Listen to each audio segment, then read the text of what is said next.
নমস্কার বন্ধুরা, আশা করি আপনারা সকলেই ভালো আছেন এবং সুস্থ আছেন। রাধাকৃষ্ণ চ্যানেলে আপনাদের সকলকে স্বাগত জানাই।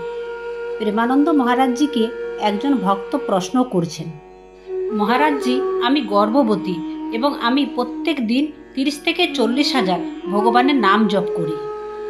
শুধুমাত্র এই আশাতেই আমার যে সন্তান হবে সে যেন ভক্ত প্রহ্লাদের মতন হয় এবং তার বাণী শুনে সবাই যেন ভক্তির পথে এগিয়ে যায়। তাহলে এমনটা কি শুধু নাম জপের মাধ্যমে সম্ভব? এই কথা শুনে প্রেমানন্দ মহারাজজি উত্তরে বলছেন, দেখো মা, এমনটা কিন্তু তখনই সম্ভব হয় যখন আমাদের উপর ভগবানের অসীম কৃপা থাকবে। ভগবানের অসীম কৃপা ছাড়া এমনটা ঘটা কখনো সম্ভব নয়। আর তুমি যে ভক্ত প্রহ্লাদের কথা বলছো, মানে প্রেমানন্দ মহারাজজি বলছেন, তুমি যে ভক্ত প্রহ্লাদের কথা বলছো, সেই ভক্ত প্রহ্লাদকে দেবরাজ ইন্দ্রের দ্বারা হত্যা করার চেষ্টা করা হয়েছিল। এমনটা কিসের জন্য? কারণ ভক্ত প্রহ্লাদ যখন গর্ভে ছিলেন তখন দেবরাজ ইন্দ্র মনে করতেন এই যে ভক্ত প্রহ্লাদের বাবা, তিনি ছিলেন দৈত্যরাজ হিরণ্যকশিপু, যিনি সাধারণ মানুষদের উপর এবং দেবতাদের উপর প্রচণ্ড অত্যাচার করতেন। তো দেবরাজ ইন্দ্র মনে করতেন কি, এই হিরণ্যকশিপুদের যে সন্তান রয়েছে গর্ভে, আস্তে আস্তে বড় হচ্ছে, সেও জন্মানোর পরে তার বাবার মতো অত্যাচার করে বেড়াবে। সেই জন্য দেবরাজ ইন্দ্র কি করেছিলেন, ভক্ত প্রহ্লাদের যে মাতাজি ছিলেন তাকে কিন্তু ধরে নিয়ে গিয়েছিলেন, যেখানে থাকতেন সেখানে গিয়ে বন্দি করে রেখেছিলেন। কারণ তিনি সবসময় নজর রাখতেন ভক্ত প্রহ্লাদের মায়ের উপর, এবং তিনি ঠিক করেছিলেন যে ভক্ত প্রহ্লাদের জন্ম হবে সঙ্গে সঙ্গে তাকে মেরে ফেলা হবে, যাতে সে বড় হয়ে তার বাবার মতো কোনো অত্যাচার না করতে পারে। এই ঘটনাটা কিন্তু নারদজি দেখে ফেলেন। তিনি কি করেন, তিনি দেবরাজ ইন্দ্রর কাছ থেকে ভক্ত প্রহ্লাদের মাকে ছাড়িয়ে নিয়ে আসেন এবং নিজের আশ্রমে উনাকে আশ্রয় দেন। সেখানে তিনি প্রত্যেক দিন যে ভক্ত প্রহ্লাদের মা ছিল তার সামনে জোরে জোরে ভগবানের নাম জপ করত, ভগবানের সংকীর্তন করতেন, ভাগবত পাঠ করতেন, শাস্ত্র পড়তেন। এবং বলা হয় যে মাত্র 9 মাসের আগে তিনি যখন গর্ভে ছিলেন, ভক্ত প্রহ্লাদ সেই 9 মাসের আগে তিনি মহাভাগবতী হয়ে ওঠেন। মানে ভাগবতের যে জ্ঞান সেটা তিনি গর্ভে থাকা অবস্থাতেই লাভ করেছিলেন।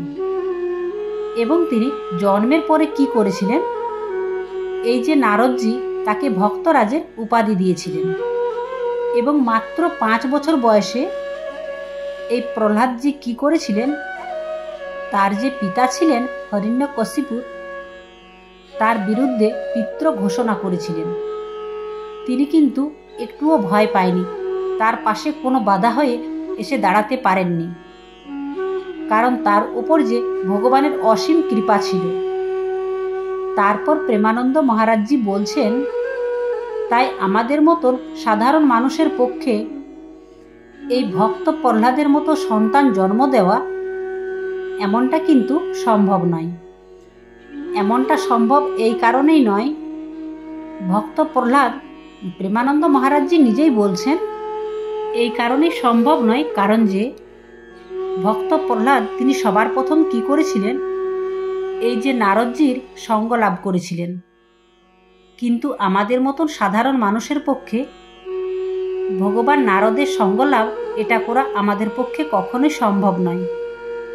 দ্বিতীয় হচ্ছে, এই যে ভক্ত প্রহ্লাদ শুধু যে এই জন্মে ভগবানের ভক্তি লাভ করেছিলেন তা নয়। ভক্ত প্রহ্লাদের এর আগে যে জন্মগুলো ছিল সেই জন্মগুলোতে তিনি ভগবানের বড় ভক্ত ছিলেন। সেই কারণে তিনি হঠাৎ করে দেবর্ষি নারদজির সঙ্গ লাভ করেন। জন্মানোর আগে থেকে তিনি নারদজির সঙ্গ লাভ করেছিলেন। এবং তিনি এটাও বলছেন, ভক্ত প্রহ্লাদকে তার পিতার দ্বারা মেরে ফেলার অনেক চেষ্টা করা হয়েছিল, কারণ তিনি ভগবানের ভজন করতেন, ভগবানের নাম সংকীর্তন করতেন বলেই কি করেছিল, দৈত্যরাজ হিরণ্যকশিপু ছিলেন, কিন্তু সে তো দৈত্য, সে তো ভগবানের নাম জপ কখনোই করবেন না। কিন্তু তিনি দেখছিলেন তার সন্তান ভগবানের নাম জপ করছেন, বিষ্ণুর পুজো করছে, কৃষ্ণর পুজো করছে, তখন তাকে মেরে ফেলার অনেক চেষ্টা করেছিলেন। এমনকি তাকে আগুনে পোড়ানোর চেষ্টাও করা হয়েছিল, জলে ডুবিয়ে দেওয়ারও চেষ্টা করা হয়েছিল, তবু কিন্তু সে মারা যায়নি। তারপর তিনি বলছেন, প্রেমানন্দ মহারাজজি, আমাদের মতন সাধারণ মানুষ কি হবে? যতই আমরা ভগবানের নাম জপ করি না কেন, যাই করি না কেন, আমাদেরকে যদি আগুনে ফেলে দেওয়া হয় তাহলে কিন্তু আমরা পুড়ে যাব। আমাদেরকে কিন্তু জলে ডুবিয়ে দেওয়া হলে আমরা কিন্তু জলে ডুবে যাব। তাই আমাদের মতন সাধারণ মানুষের পক্ষে কখনোই কিন্তু এই ধরনের অলৌকিক ঘটনা কিন্তু ঘটা সম্ভব নয়। তবে আমরা ভগবানের কাছে প্রার্থনা করতে পারি, এটা প্রেমানন্দ মহারাজজি নিজেই বলছেন। তবে আমরা যদি ভগবানের কাছে প্রার্থনা করি, আমাদের কৃপা অবশ্যই হবে। তবে আমাদের কিন্তু একজন ভালো দেশভক্ত, হরিভক্ত, কৃষ্ণ ভক্ত সন্তানের জন্ম হবে।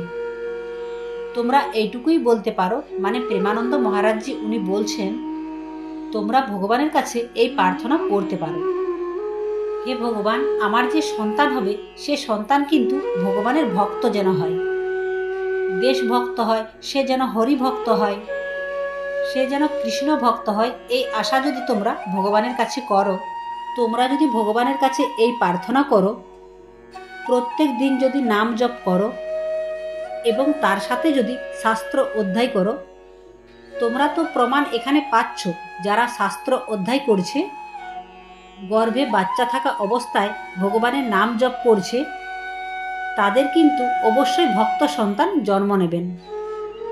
যেমন দেশভক্ত, হরিভক্ত, কৃষ্ণ ভক্ত এইরকমই সন্তান কিন্তু জন্ম নেবে। বন্ধুরা, তো প্রেমানন্দ মহারাজজি আমাদেরকে এটাই বোঝাতে চাইছে, ভক্ত প্রহ্লাদের মতো সন্তান জন্ম দেওয়া আমাদের কিন্তু সম্ভব নয়। কারণ ভক্ত প্রহ্লাদ উনি হচ্ছেন একজনেই, কারণ ভক্ত প্রহ্লাদের মতন দ্বিতীয় কেউ হতে পারবে না। আর ভক্ত প্রহ্লাদ এমন একজন ভক্ত, যার জন্য ভগবান স্বয়ং এমন রূপ ধারণ করে এসেছিলেন যেটা কেউ কখনো দেখেনি। মানে এই যে নরসিংহ রূপ, অর্ধেক মানুষ অর্ধেক সিংহ। তো প্রেমানন্দ মহারাজজি উনি বলছেন, আমাদের মতন সাধারণ মানুষের কখনো ভক্ত প্রহ্লাদের মতন হয়ে ওঠা সম্ভব নয়, বা ভক্ত প্রহ্লাদের মতন সন্তান জন্ম দেওয়া সম্ভব নয়, যার জন্য ভগবান স্বয়ং কোনো না কোনো রূপ ধারণ করে আসবে, তাকে রক্ষা করবে। এরকমটা কিন্তু কোনোদিনই সম্ভব নয়।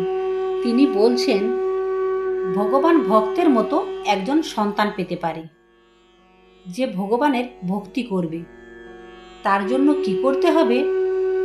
ভগবানের কাছে প্রার্থনা করতে হবে, আমাদেরকে বলতে হবে, ভগবান আমাদেরকে এমন সন্তান দাও যে তোমাদের ভক্তি করবে, দেশভক্ত হবে, কৃষ্ণ ভক্ত হবে, হরিভক্ত হবে, সেরকমই সন্তান দাও। আর আমাদের গর্ভে যতদিন সন্তান থাকবে ততদিন আমাদেরকে বেশি বেশি করে নাম জপ করতে হবে, ভাগবত পাঠ করতে হবে, শাস্ত্র অধ্যয়ন করতে হবে। আর নিজে যদি না করতে পারো, অন্য কেউ করছে সেটা কিন্তু তোমাকে শুনতে হবে, কানে শ্রবণ করতে হবে, তাহলে অবশ্যই কিন্তু আমাদের কৃষ্ণ ভক্ত সন্তান জন্ম নেবে। বন্ধুরা, আশা করি তোমরা এখানে বুঝতে পেরেছো প্রেমানন্দ মহারাজজি আমাদেরকে কি বোঝাচ্ছেন। তো জানি না আমি তোমাদেরকে কতটুকু বোঝাতে পারলাম। তো বন্ধুরা, যদি কোনো ভুল থাকে তাহলে অবশ্যই ক্ষমা করে দিও।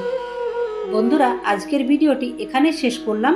তোমাদের যদি ভালো লেগে থাকে তাহলে অবশ্যই লাইক, কমেন্ট আর শেয়ার করতে ভুলবেন না। আর যারা আমার চ্যানেলে নতুন হচ্ছেন তারা চ্যানেলটিকে অবশ্যই সাবস্ক্রাইব করে দেবেন। জয় শ্রীকৃষ্ণ, রাধে রাধে।